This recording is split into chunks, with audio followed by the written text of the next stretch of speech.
Bem-vindo de volta, povo! Hoje é dia de resolução de exercício de física de novo. Semana passada a gente resolveu aquele exercício do gelo, que tinha uma luz ligada nele e ele começava a ganhar velocidade e derreter. Hoje eu peguei outro exercício legal que relaciona outras coisas diferentes. Esse especificamente é sobre o efeito Doppler. O efeito Doppler é uma distorção do som percebida quando a fonte de emissão do som muda de velocidade. Vocês já devem ter percebido isso quando vocês estão andando na rua, por exemplo, e passa uma ambulância. A ambulância tem uma sirene, e a sirene você escuta ela como sendo mais aguda quando a ambulância está se aproximando de você, e você escuta ela distorcida, um pouco mais grave, quando a ambulância está indo embora, quando ela está se afastando de você.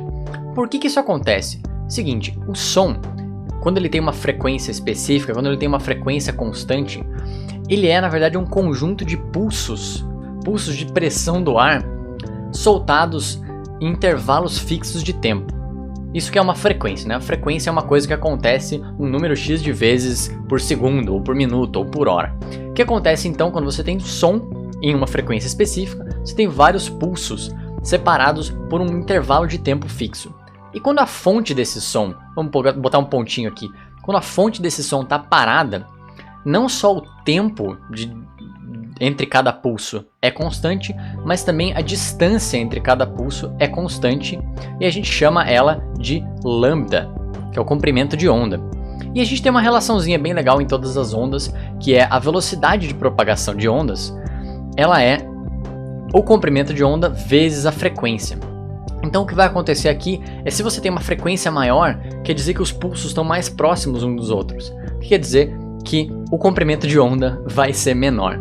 Mas o que acontece quando esse pontinho, quando essa fonte de som está se mexendo? Vamos supor que ela está indo na sua direção, né? Você está aqui recebendo o som e a fonte começa a se aproximar de você. O que acontece? O intervalo de tempo entre a emissão dos pulsos vai continuar igual, porque a frequência continua igual. Mas como a fonte está se mexendo na sua direção, os pulsos vão ficar mais próximos uns dos outros, né? Então a velocidade de propagação do som no ar não vai mudar, mas a distância entre os pulsos muda, então o comprimento de onda vai diminuir, porque o comprimento de onda é a distância entre os pulsos. O que quer dizer que para a velocidade se manter igual, a frequência tem que subir. Você vai perceber, a sua frequência aparente vai ser maior. E no caso contrário, vai funcionar também. Se a fonte estiver se afastando de você, o comprimento de onda vai ficar maior, os pulsos vão ficar mais longe um do outro, e você vai perceber uma frequência menor. O jeito que a gente representa isso matematicamente é esse.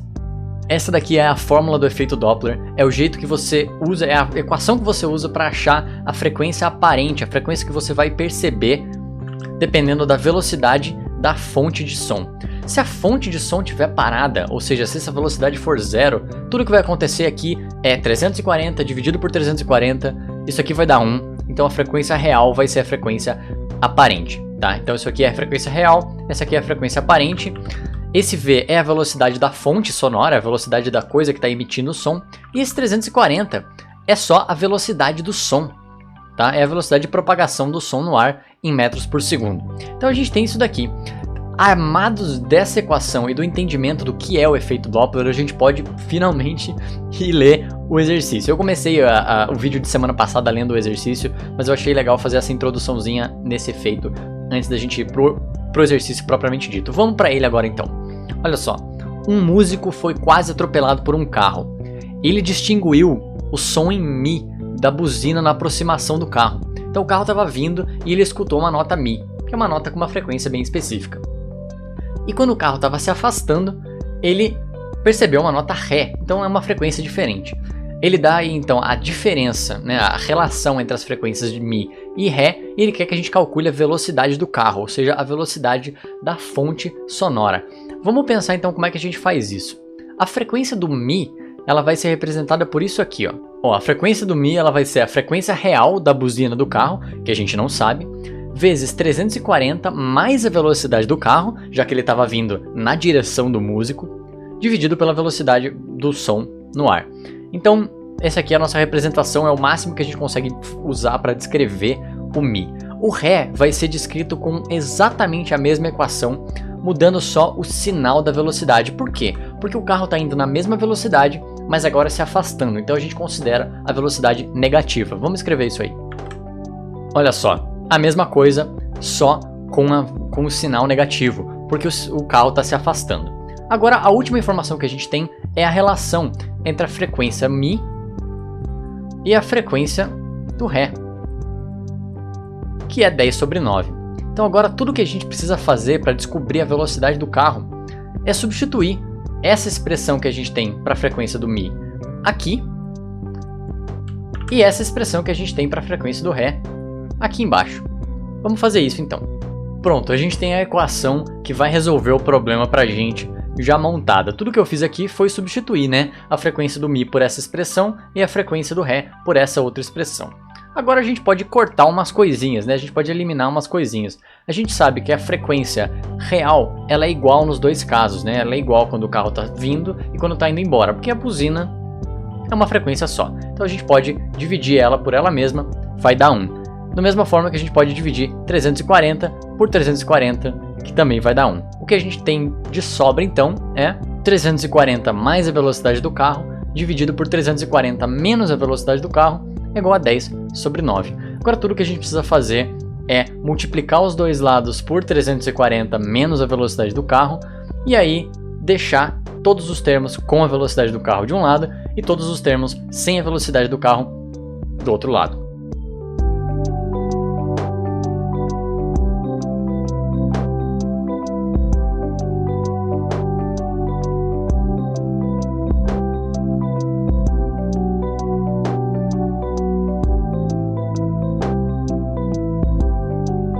A gente sobra então com 19 vezes a velocidade do carro é igual a 340. Tudo que falta agora é a gente dividir 19 dos dois lados e ver que a nossa resposta final é 17,89 metros por segundo. Que não parece muito, assim escrito em metros por segundo, mas lembra que para transformar para quilômetros por hora você tem que multiplicar por 3,6. Então vai dar um valor maior aí e esse cara acho que se machucaria bastante se ele fosse realmente atropelado por um carro nessa velocidade. Enfim, é isso. Eu quero saber de vocês agora, fez sentido a explicação, fez sentido o entendimento do fenômeno? Se não, deixa aqui embaixo nos comentários se você quer saber mais, se você acha que eu pulei algum passo, se você acha que eu não expliquei direito, enfim. E se você tiver alguma dúvida a mais ou algum outro exercício para sugerir, ou alguma coisa que você queira falar sobre qualquer coisa, você pode entrar no nosso Discord, no nosso servidor de Discord, tá aí embaixo na descrição. Fora isso, você pode entrar também nas nossas lives, eu faço transmissões tanto de música quanto de ciência, respondendo as perguntas de vocês ao vivo. Então se você quiser bater um papo comigo ao vivo, perguntar alguma coisa, falar sobre esse vídeo ou falar sobre qualquer outra coisa que você não tenha entendido na física, ou algo que você acha legal, algo que você esteja tentando fazer, não esteja conseguindo, enfim, qualquer outra coisa, pode mandar uma mensagem lá no Discord ou no chat da Twitch, que eu vou deixar os dois links aqui embaixo. E é isso. Muito obrigado por assistir. Se puder, dá aquela compartilhada feliz para fazer chegar em mais gente. Valeu, até semana que vem. Tchau.